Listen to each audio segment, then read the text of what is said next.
ಇವತ್ತು ನಾನು ಸೀಮೆ ಬದನೆಕಾಯಿದು ಬಜ್ಜಿ ಮಾಡ್ತಾ ಇದ್ದೀನಿ. ಅದಕ್ಕೆ ಬೇಕಾಗಿರೋ ಪದಾರ್ಥ ಏನೇನಂದರೆ ಸೀಮೆ ಬದನೆಕಾಯಿ ಬೇಕು, ಕಡಲೆ ಹಿಟ್ಟು ಬೇಕು, ಅಜ್ಖಾರ ಪುಡಿ ಬೇಕು, ಅಜ್ವಾಯಿನ್ ಬೇಕು, ಇಂಗು ಬೇಕು, ಆಮೇಲೆ ಉಪ್ಪು ಬೇಕು, ಕರಿಯೋಕ್ಕೆ ಎಣ್ಣೆ ಬೇಕು. ಮೊದಲಿಗೆ ಸೀಮೆ ಬದನೆಕಾಯಿನ ಸಿಪ್ಪೆ ತಕ್ಕೋಬೇಕು. ಸಿಪ್ಪೆ ತಕ್ಕೊಳ್ಳೋಕ್ಕೂ ಮೊದಲು ಫಸ್ಟ್ ಈ ಥರ ಕಟ್ ಮಾಡ್ಕೋಬೇಕು. ಈ ಥರ ಕಟ್ ಮಾಡಿಕೊಂಡು ನಂತರ ಈ ಥರ ಸಿಪ್ಪೆ ತಕ್ಕೋಬೇಕು. ಸಿಪ್ಪೆ ತೆಗೆದು ಆಮೇಲೆ ತುಂಬ ದಪ್ಪ ಇದ್ರೆ ಸೀಮೆ ಬದನೆಕಾಯಿ ಮಧ್ಯದಲ್ಲಿ ಕಟ್ ಮಾಡಿಬಿಟ್ಟು ಅದ್ರ ಒಳಗಡೆ ಇರೋ ಕೇರ್ ಥರ ಇರುತ್ತೆ ಅದನ್ನು ತೆಗೆದ್ಬಿಡ್ಬೇಕು. ತೆಗೆದ್ಬಿಟ್ಟು ಕಟ್ ಮಾಡಬೇಕು.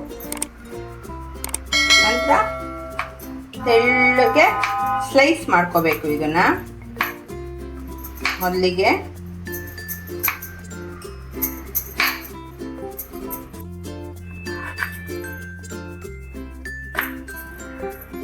ಕೊಂಡೆಲ್ಲ ಆದ್ಮೇಲೆ ಒಂದು ಪಕ್ಕಕ್ಕೆ ಇಟ್ಕೊಂಡ್ಬಿಟ್ಟು ಆಮೇಲಿಂದ ಬೋಂಡ ಹಿಟ್ಟು ಕಲಿಸ್ಬೇಕೀಗ. ಮೊದಲಿಗೆ ಕಡಲೆ ಹಿಟ್ಟು ಹಾಕೋಬೇಕು. ನಾನು 1 ಬಟ್ಲು ತಗೋತಾ ಇದ್ದೀನಿ ಇಲ್ಲಿ. ಆಮೇಲೆ ರುಚಿಗೆ ಅಜ್ಖಾರ ಪುಡಿ, ಖಾರಕ್ಕೆ ನಿಮಗೆ ರುಚಿಗೆ ಎಷ್ಟು ಬೇಕೋ ಅಷ್ಟು ಹಾಕೋಬೇಕು.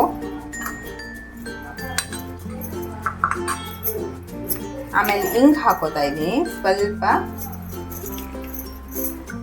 ಆಮೇಲೆ ಅಜ್ವೈನ್ನ ಒಂದು ಸ್ವಲ್ಪ ಕೈಯಲ್ಲಿ ಈ ಥರ ಉಜ್ಜಿಬಿಟ್ಟು ಈ ಥರ ಹೀಗೆ ಹಾಕಬೇಕು.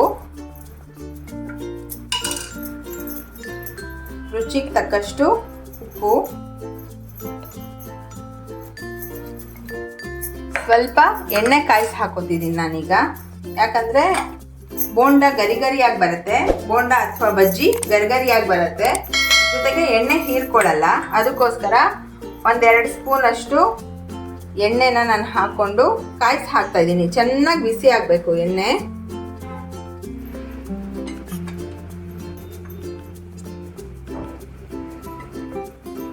ಇವಾಗ ಚೆನ್ನಾಗಿ 1-2 ಸ್ಪೂನ್ ಎಣ್ಣೆ ಕಾಯಿಸಿದ್ದೀನಿ. ಈ ಥರ ಕಾಯಿಸಿ ಹಾಕಬೇಕು. ಹಾಕ್ಬಿಟ್ಟು ಮೊದಲು ಕಲಿಸ್ಕೊಂಡ್ಬಿಟ್ಟು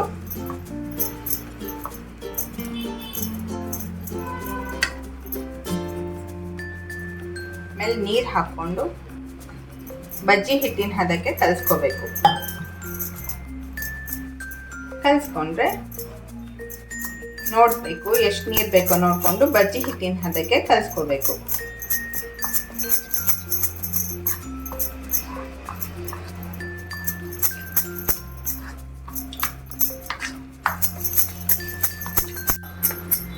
ಈ ಥರ ಚೆನ್ನಾಗಿ 1-2 ನಿಮಿಷ ಹೀಗೆ ಕಲಿಸ್ತಾ ಇರಬೇಕು. ಆಮೇಲಿಂದ ಈ ಥರ ನೋಡಿ ಈ ಥರ ಬೀಳಬೇಕು ಹಿಟ್ಟು, ಬಜ್ಜಿ ಹಿಟ್ಟು ಈ ಥರ ಕಲಿಸ್ಕೋಬೇಕು.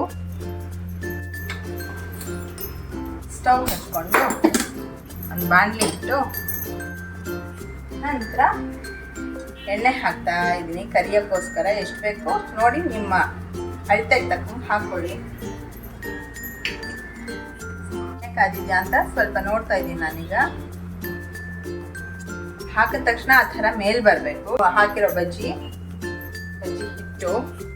ಇವಾಗ ಈ ಥರ ಒಂದೊಂದೇ ಸ್ಲೈಸ್ನ ತಗೊಂಡು ಈ ಥರ ಮಾಡಿ ಅದ್ಕೊಂಡು ಹಿಟ್ಟಲ್ಲಿ ಕರಿಬೇಕು.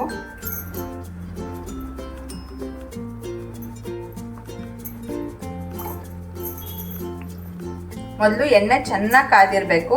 ಆಮೇಲಿಂದ ಮೀಡಿಯಂ ಫ್ಲೇಮಲ್ಲಿ ಕರಿಬೇಕು. ಯಾಕಂದರೆ ಅದು ಒಳಗಡೆ ಹಸಿ ಹಸಿ ಇರುತ್ತೆ ಸೀಮೆ ಬದನೆಕಾಯಿ ಅಥವಾ ಚೌಚೌ, ಅದಕ್ಕೋಸ್ಕರ.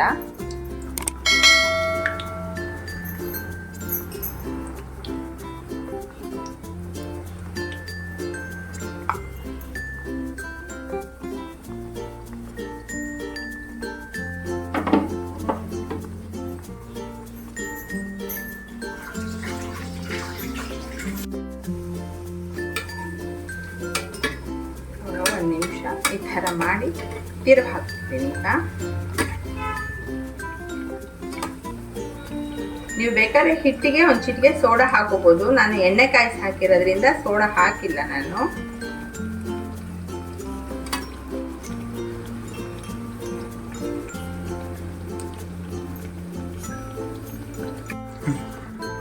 ಇವಾಗ ಆಗಿದೆ, ಬೋಂಡ ಆಗಿದೆ, ಬೋಂಡ ಅಥವಾ ಬಜ್ಜಿ ಆಗಿದೆ. ಇದನ್ನ ಇವಾಗ ಒಂದು ಟಿಶ್ಯೂ ಹರಡಿರೋ ಬಟ್ಲಿಗೆ ನಾನು ಹಾಕೋತಾ ಇದ್ದೀನಿ.